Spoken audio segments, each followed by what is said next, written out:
Hi there. Welcome to the hEireann podcast with me, Ciara Riordan, the podcast that celebrates Irish women at home and abroad. We will be hearing their defining moments, what hEireann and being an Irish woman means to them.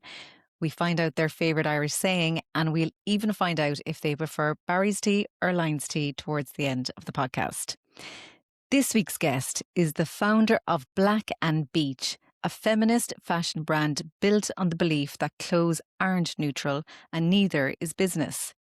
She has spent the past decade building a brand worn by over 40,000 people who see fashion as a form of expression, resistance and solidarity. Lots of celebrities have also worn her designs. Before founding Black Beech, Stacey was a fashion lecturer. Earlier in her career, she organised a sold-out run of the Vagina Monologues inside a former Magdalen laundry at Limerick School of Art and Design. Stacey is also a mother of two and brings that lens of care, constraint and lived reality into how she builds her business. She is from Limerick but lives in Cardiff. Stacey Grant-Canham, welcome to the hEireann podcast. Thanks for having me, Ciara. So nice to have you. I can't wait to get into your business. It sounds absolutely brilliant. We've only met each other, I think, once or twice. And for people listening, so we're both based in Wales, and we were part of the initial group to set up the. We were. We were the Irish Women's Network Wales group. And it was the Vice Consul General Michelle Ryan who spearheaded us and told us get into the consulate and have chats. She obviously was aware of all these amazing Irish women in Wales, and she brought us together. And so the group has been formed, and so it's great to connect with other Irish women. And it's been great to meet you. Now, Yeah. moving on. The premise of the podcast is your three defining moments. And then we'll talk about, what hEireann means to you and all that. And we'll find out about the tea and the crisps later. But so on the defining moments, do you mind telling us your first defining moment? Yeah, absolutely. It's really hard to answer these questions because I suppose life is made up of loads of little bits, isn't it? And then you're looking back thinking, was that, really important? So I suppose the first one is from my childhood. So my father, in his early 40s, had a brain aneurysm. So he became really, obviously, very close to death, and he was in a coma and wasn't able to work after that. And so I think it was a really big fork in the road for a 6-year-old child and for our family and my siblings and my mum, in terms of, I guess my parents probably thought their life was heading in one direction. But, my dad was a self-employed tailor, and from a long line of tailors, and my mum worked in his business to no longer working. My mum kind of taken on the role of carer and, growing up on social welfare, things like that. So I think, really defining and formative, and a huge sort of, I suppose, a reckoning as well as you get older and you have your own children and you look back to your childhood and things that happened and you think, geez, that was actually, a really big thing. So yeah, that was sort of the first one that came to mind. Massive. And are your parents still with us? And No, so I don't know, I'm laughing.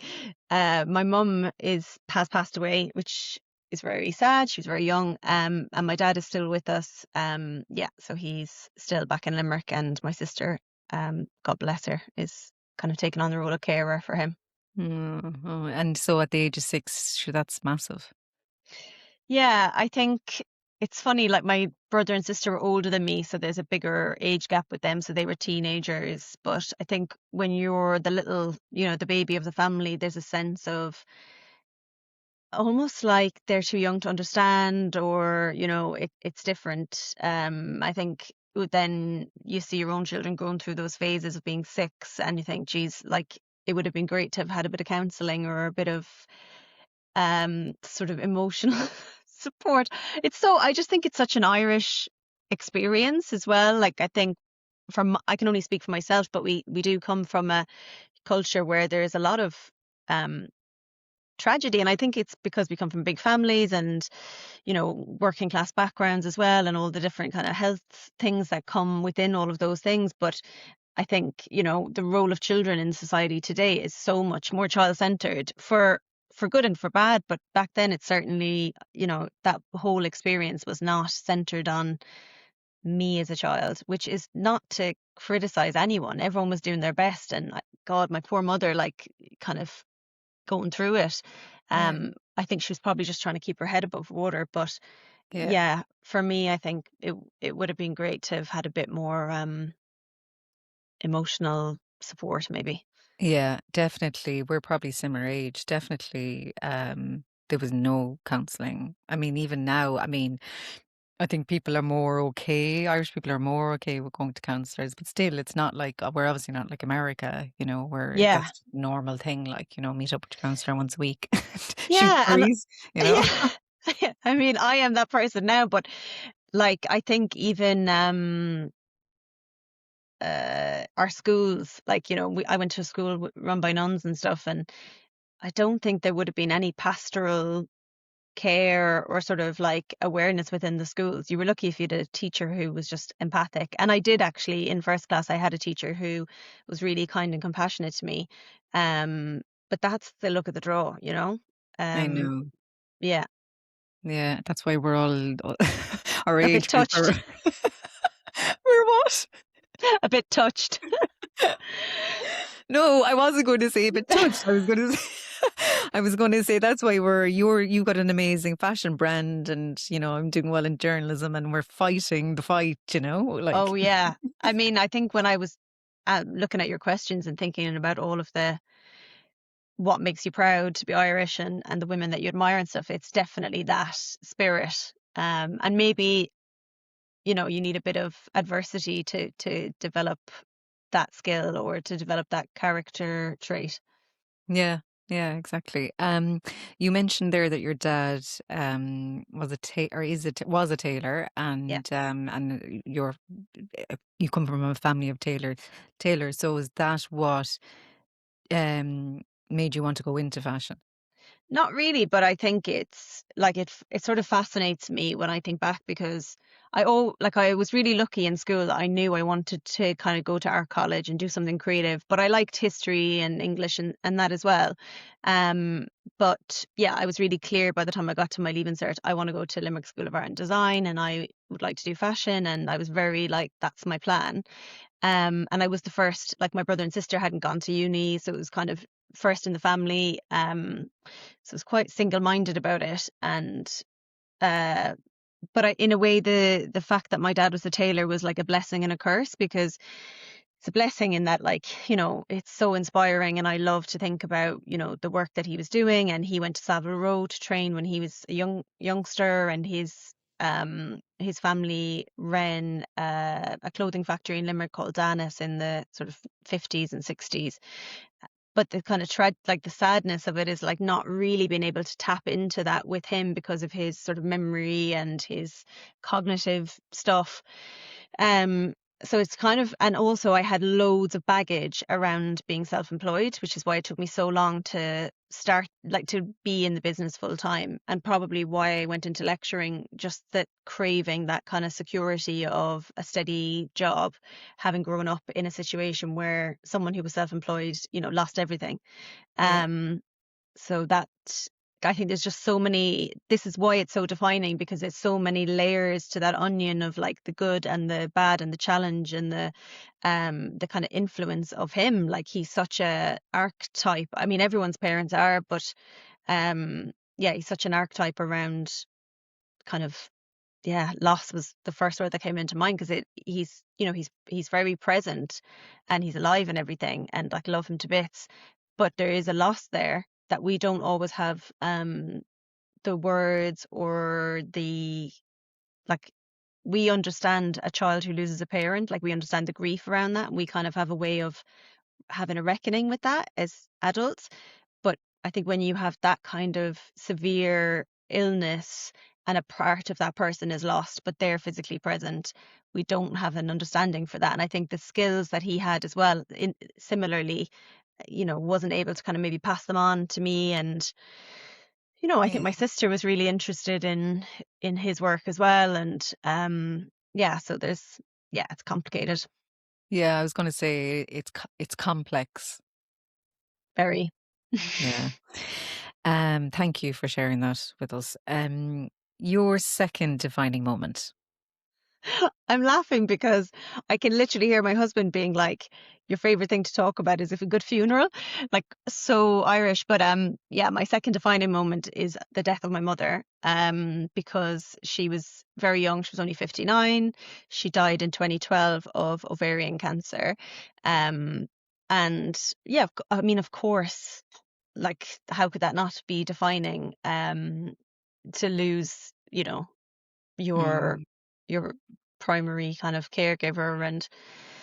And also just sort of before I became a mother myself, like I hadn't met my husband or had my kids, so there's a lot of sadness of what she didn't get to experience. And also having spent, I don't know how many years, like 30 years looking after my dad, no, 20 years looking after my dad. And when was she going to get her flowers? Do you know, that kind of way? It's like, okay, she was kind of getting to a point maybe where I was working. I could have brought her out for a lunch, or, treated her to this or that. And there's a sadness around that, like the bits that you miss out on. But I think it also really focuses, for me anyway, it focuses your mind on, like, you only have one life and you need to live it. And, it kind of helps to sort of inspire me to, yeah, be a strong woman and advocate for myself and my health and all those things that our mothers weren't encouraged to do, and to their own detriment often. Yeah, and I'm really sorry to hear that, Stacey. And you said that your mum passed away from or died from ovarian cancer. So were you living in Cardiff at the time, or were you living in? Yeah, it was really complicated. Excuse me, I was living in the UK because I was doing my master's here. And then I finished and I was kind of hustling, trying to find work and interning, and it was really tough. And again, like, didn't have parental financial support. So I went home for a while. She had been diagnosed and she was having treatment. And I don't think she wanted me to be in my teenage bedroom, to be totally honest. And I think she was like, you need to get a job. So I was looking for work, lecturing, and I went for an interview in Newport. I'd never been to Wales, didn't know where Newport was. And it was just really like, it was a really successful interview. I kind of, before I got home, I knew I had the job. And it was really, it was it was a really hard decision to make, but it was also really easy because she was like, I'm so happy, I'm so proud, my daughter's going to be a lecturer, this is amazing, off you go. And I think, looking back, what do you want when your time is limited? Is like your kid's boxed away.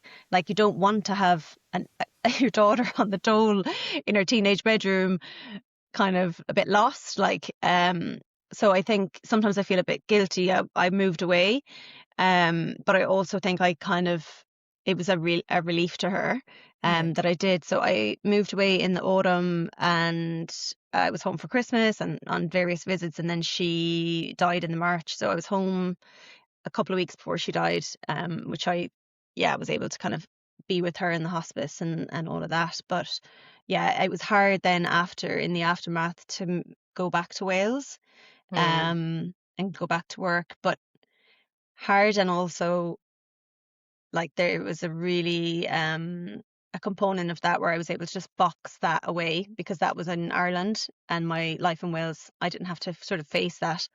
And I think the hard bit about that is even now, every time I go home, it's like a little bit like pulling the band-aid off again, because I suppose it's a different type of grief when you're there, and the person's not there all the time. Whereas I was used to not seeing, my mum every day or every week because I was living in Wales. So that was a process as well, I would say. But yeah, I'm bringing all the joy. I'm No, I know, sorry. but no, no, honestly, this is the reality, like, and we've all been through lots, so this is honestly, this is great, even though I know they're very sad. And then your third defining moment. Yeah, I was just thinking, oh, will I change it to starting the business as being the third defining moment? But actually, I think moving to Wales was a big one, because I feel I've spent more time as an adult in the UK than I have in Ireland. I left Ireland in 2009, 2010, and I don't know what year is it now. It's like 15, 16 years later. And I have a Welsh husband and two kind of half Welsh, half Irish kids who speak Welsh and, go to a Welsh school, and they're very integrated, like, obviously. And I'm very integrated into life here. And I think in a way, I'd struggle with some aspects of just adulting in Ireland. I'd be like, oh, the doctor, I have to pay for it. Stuff like that. Yeah. But also, Wales has brought me so much. Like, I have incredible, incredible friends here, and the opportunities around, being a lecturer first for 11 years and then starting a business here. Um, it's been a real kind of privilege to live here and to start a family here and start a business here and meet so many amazing people. So yeah, very formative and defining. I definitely have hEireann for Ireland, though. Like, I sort of started this thing in the family saying, oh, when the kids go to uni, like, maybe we could just move back to Ireland. And my husband loves Ireland, so he's really down with it. So, never say never. But yeah, I'm really pleased that Wales is home for now. That's brilliant that you were able to kind of create a community here in Wales. Your business, your fashion brand, that's global, isn't it? Global.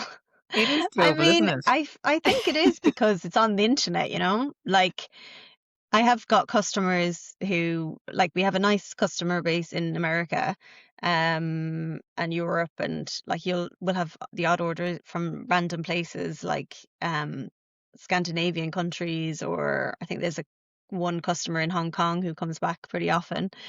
So yeah, it is global, which is cool. Um, Very cool. yeah. And just for people listening, like, can you just explain? Because I think they're very cool. I mean, I see a lot of the jumpers, but like, and hats. I see the Welsh hats and I see the Irish jumpers. Yeah. But what is, yeah, what's on the jumpers? Yeah, so I think in a way there's definitely a celebration of small nations, like, not so Ireland and Wales, and those kind of, I don't know if minoritized languages is the right phrase to use, but we have stuff with the Irish language and Welsh, and I think basically the whole ethos of the business and the products we develop are just an extension of my personality and interest, which makes me sound a bit self-absorbed or weird, but I'm not, I promise. But it started really as a side hustle, and I was making bits of jewelry when I had my eldest Clement, who's now 10, so the business will be 10 this year. But then it really evolved with, like, Repeal the Eighth was happening at home, Brexit happened, which was such a blow, I think, for like European migrants, as I am one, and Trump was president, and it just, my politics was always there. I've always been a feminist, and I was able to kind of combine my fashion and my feminism into different t-shirts and things like that. And now we're sort of more known for the knitwear. So this is one, I'm wearing a jumper that's coming in the winter, which we have a really strong Irish story coming this winter, which is really beautiful and I'm really excited about, and lots of, like, Irish words and colours inspired by the landscape. So yeah. Absolutely lovely, lovely. When you were talking there and you said Brexit, I was living in Manchester at the time. And so my husband's Irish. I'm Cork, he's Kerry. We could say no more. But Oh, oh, we met in London. But anyway, I remember I was actually working for BBC Breakfast Television. in Manchester at the time, and I had done a night shift. I think I'd done a night shift because it's a early Goes morning on all breakfast show. night. Yeah, Oh, yeah. okay. As in, yeah. So the people work goes on all night. I was going on all night. I came home from the night shift, and I can't remember, did I sleep and wake up or I just stayed awake? But the Brexit referendum results came on the television, and I could not believe it. Oh, And I felt so awful. And I was like, I turned to Virgil and I said, they do not want us here. oh, I honestly, like, I remember, I think it's one of those ones that you remember where you were when da da da. So we'd gone home, and Clement was maybe 4 months old. He was a terrible sleeper. My kids have always been rubbish sleepers, and I was breastfeeding all night bloody long. And this particular night, like, we're political anyway, so any election we would be, watching the exit poll or whatever. And I think we watched the exit poll and both kind of looked at each other like, what? And anyway, as it transpires, I pulled an all-nighter. I watched it all night. The child slept like for the first time in his life. And my husband did fall asleep, and then he woke up in the morning. He started crying. And Oh, he's obviously British, but he had lived in Lisbon. Again, like, his defining moments would be like living in Europe. So he had gone to Lisbon doing TEFL after uni. He'd lived in Poland. He's lived in Brazil as well. But the idea to him that, like, we wouldn't have that freedom of movement, and also that energy that you felt of we're not wanted here. Um, yeah, it was just horrible. And I think we felt very naive because we had felt like, obviously this is a no-brainer. And I think if we thought that it was more um, contentious or whatever, we would have canvassed or campaigned or tried to do something. I mean, I feel like I didn't even know it was happening. And the week before, someone handed me a flyer and I was like, what?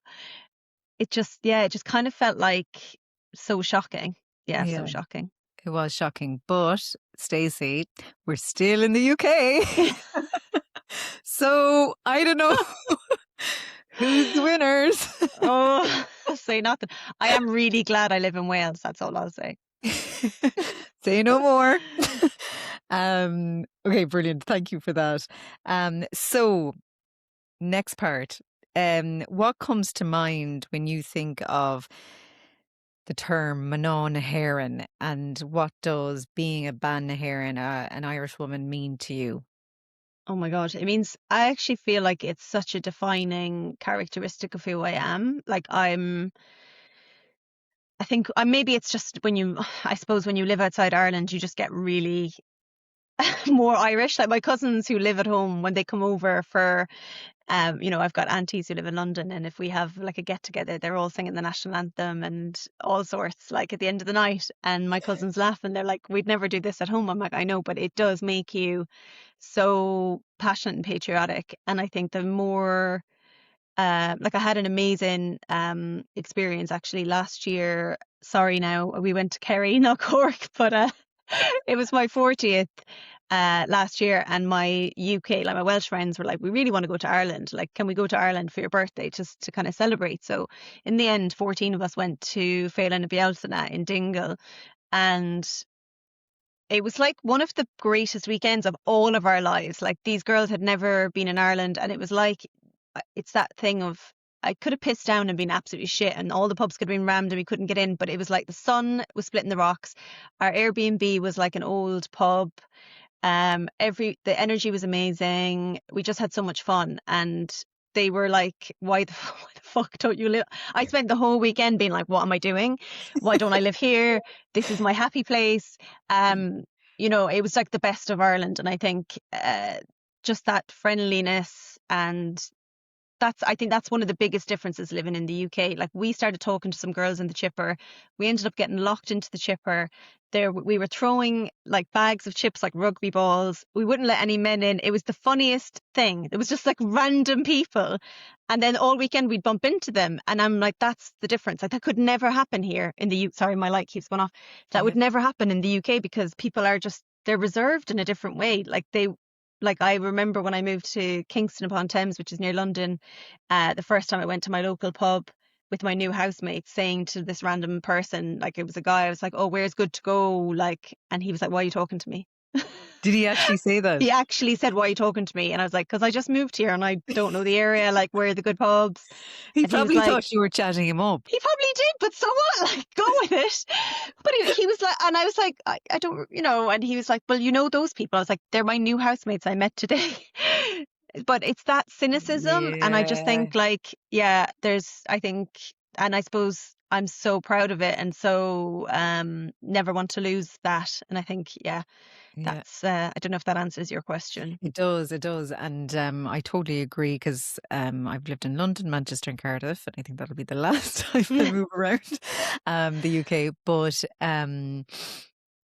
you know, people, you know, the way in Ireland, like you're walking down the road, you will look at somebody passing you and you'll smile or you'd say something, or you might just put up your hand, or you'd acknowledge the person Yeah, anyway if yeah. they're walking by. Honestly, like people completely just put their head down and just walk by you Especially in here. London. Oh, well, I mean, London, yeah, they trample in your head. yeah, it's Um, so yeah, and I remember going back to Cork, and I was in Duns or somewhere, and this woman just came up to me, and she just started a conversation with me, and I was like, I love this, like I I just love know. it, the random chats, like it's This was so like the whole weekend was just the randomest of chats with like old fellas, young ones, old ones. Like it was just, yeah, it's just the open heartedness. yeah, And I think that that kind of transpires into like recently, there was a bereavement in my friendship group, and my friend's Irish, and all like I just was like, I'll make the sandwiches, I'll make the tea. And again, all the Brits were like, who's this woman making these sandwiches? And I was like, well, sure, what else would you be doing? Like, this is what we have to do. Like, this is what is the done thing, yeah, and how we show our love and our care. And um, I find that the whole thing with funerals here, they're waiting for an invite. It's like, no, you just turn up for your friends. Like, that's what you do. yeah, So yeah, there's so much of who we are is around community, and whether that's on a micro or a macro, like whether it's having a chat with someone in the shop or turning up for your people, like yeah. I think it's just in us, It is and in it's us. great. It's in us, and it's great. And I think also we're very interested in other people and their stories. You Uh, know. that's really interesting you say that, because all of this crowd of my girlfriends here who are Welsh, they're like, you're the biggest flirt ever, but you don't flirt with men. It's like men, women, children, animals. And I'm like, it's not flirting. I'm just really interested in people. And I think it's such, like, I tell my kids, I'm like, it's a great thing to be interested in people and interesting. And yeah, I think that's what we are. Maybe that's what we are as Irish people, rather than it being just a me thing. Yeah, yeah, no, I think it's a look, you're great, Stacey, I know. but But but I think it's an Irish thing, definitely. Like, you know, it's yeah, so good. We'll have big heads on us now by the I end know. of Yeah, this podcast. that's so not Irish. I know. We'll be like, we are so amazing. Okay, so next question. Who are the Irish women you look up to? Oh my God, so many. I'm obsessed with Mary Robinson, because one of my like formative childhood memories is my dad, before he had his brain aneurysm, kind of explaining why it was really important that she was elected, and it just always stuck in my head. And there's a kind of complexity around the story, because I went into school and a teacher was like, you know, we were 5, and she was like, why was she elected? And I was like, because she was the best person for the job, which is the right answer. And the teacher was like, no, it's because she was a woman. And I think that's literally the day I became a feminist, because I was like, what? Like, and the shame I felt of getting the thing wrong, and then thinking, oh, he told me the wrong thing. And actually, he didn't tell me the wrong thing. And so I've always been really into her. And I think, were you we went to a screening in Cardiff of the film about her life, and it really affected me. I think seeing almost the timeline of Ireland changing from this theocracy with the church having so much control and so much say over how people lived, she was kind of like part of that, and like part of the the background of that transition into what I think now is like such a socially progressive country, and a country that has, like, by popular vote, changed its constitution to be, better for women, and better for everyone, really. Um, and I think she just is so enmeshed in that for me. So I'm a big fan of her. Sinead O'Connor, like, what a woman. Just the music and the risk taking and the an overused word, but the authenticity of her voice and her message. And she basically sabotaged her own career by telling the truth. And also in her latter years, like, she had her struggles with her mental health, and it was kind of playing out a bit online. And I remember being like, oh God, poor Sinead. But at least she was being real. And this, in a world where so many people are so kind of manufactured. So yeah, obsessed with her. And her autobiography, if you can listen to it, because it's her narrating it, is just, yeah, it's such a joy. It's such a nice thing to listen to. Um, and also I feel like all of the kind of activist groups, so not necessarily like a particular woman, but like for me, I was in Parents for Choice on Facebook during Repeal the Eighth, and it was, they were one of the voices to the Citizens Assembly about this change, that we needed in the legislation. And just to hear from families and mothers who were saying, like, we need choice. And the activism, like, I was living over here, but these people were literally talking about, like, okay, I'm going to go out every single night canvassing, like, how, what meals should I batch cook and stuff. And I was like, you are fierce. You know, this level of care and activism and, like, hunger to change things. I just think, yeah, it needs to be named, like, these kinds of people who are at the grassroots of change in Irish society.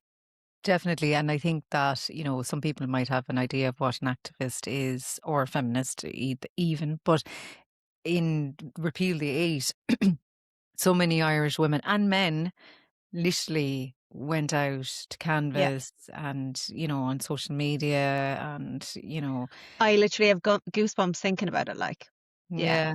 Yeah, so we are fierce, like, when we want to be. Yeah. um Cool. Okay, they're all brilliant. I could talk about them all, but we- I'll move on. They're We'll pick amazing. this up in the pub. Yeah, exactly. Um, the best bit of advice you've been given from an Irish woman, Ben Naharan. Probably my mother encouraging me to have financial independence and never rely on a man for money.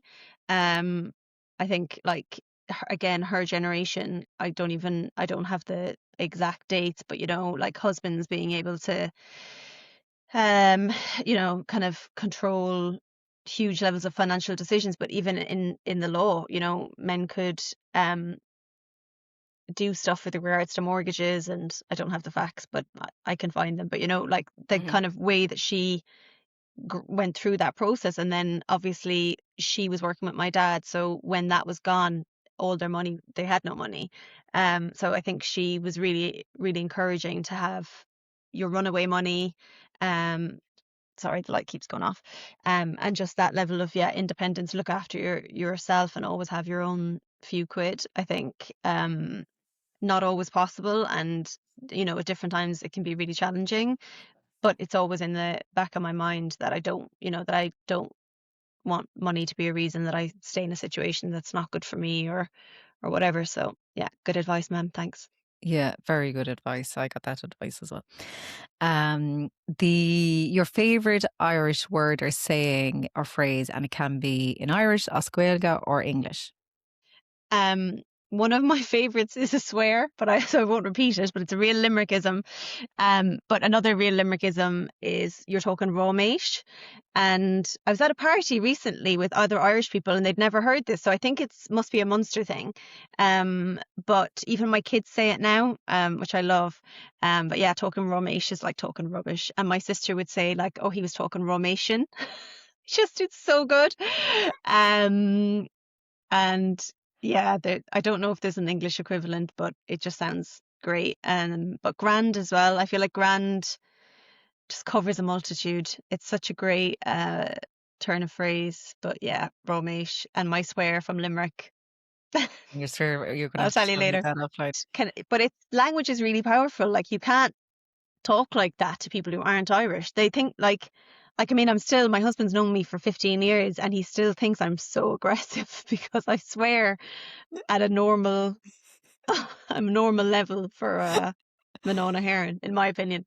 Yeah, exactly. And it's just swearing can be just like or a natural international conversation, but And it now I wasn't have actually. this on record, Ciara. I can use this. You know, the Traitors Ireland, and Yes. um, when it aired on the BBC, there was complaints coming in saying about the swearing. Really? Yeah, and they were swearing on it, but it was normal conversation. I looked Like at the it. way you'd be like, oh, this fucking thing, or that Yeah, feckin' yeah, yoke, or yeah, yeah. really? Yeah, and there was complaints, yeah, from when it aired. It was fine in Ireland when I presume it was Lads, fine in Ireland they'd when it. want to go away and find something to complain about. Like what? Yeah, I've Mad. heard of your talking Romesh. That's definitely a Munster thing. Yeah, I've heard Mm. of that. That's Yeah, good. the Dubs didn't know what I was talking about. Went for someone's house on Paddy's Day, and we were talking about Irishisms, and they didn't know Romesh. Oh, there you go. Well, no. Okay, cool. And then, okay, the last bit, and this is probably the most important bit of the podcast. There isn't even a doubt in my mind. Tato or King Crisps? Obviously, everyone says Tato. Who says King? Yeah, you might be right there. Okay, and then Lions or Barry's tea? Barry's green, Oh, you're Barry's ideally. green. Are you Barry's red? Yeah. I will drink red. I don't think she'll be identifiable, but my friend from Yorkshire is obsessed with Barry's, and she's like, don't tell anyone. It's better than Yorkshire tea. And I'm like, I won't tell anyone, but Oh, it's true. yeah. Yeah. Yeah. Yeah. Okay, cool. And then how many cups of tea do you drink a day? I'm very turncoat on this now. I'm a coffee drinker since I moved away. Like if I'm in Ireland, I'll drink tea all day long. But here I wake up and have like 3 cups of coffee. But 3. I'll have, yeah, in quick succession, which probably explains my nerves being shredded all day long. But yeah, I have Barry's tea here in the office and I'll have that in the afternoon. So a couple of Yeah. cups of tea. But I Yeah. probably should get off the coffee and get back on the tea. Well, I look, like have also, have you ever had the tea in the consulate? They give it to you in the state China. oh, That's, yeah, I was going to say, did I? No, at our meetings, did we have I those can't, tea? maybe, I don't know, but it's Barry's tea and I really, really want to steal the cup and saucer. I haven't yet.